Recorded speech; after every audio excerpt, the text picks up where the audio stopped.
गोकुलनन्दन गोविन्द गोविन्द हरि गोविन्द गोकुलनन्दन गोविन्द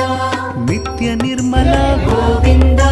नीलमेघ श्याम गोविन्द पुराण पुरुष गोविन्द पुण्डरीकाक्ष गोविन्द गोविन्द हरि गोविन्द गोकुलनन्दन गोविन्द गोविन्द हरि गोविन्द गोकुलनन्दन गोविन्द नन्दनन्दन गोविन्द नवनीत चोर गोविन्द पशुपालक श्री गोविन्द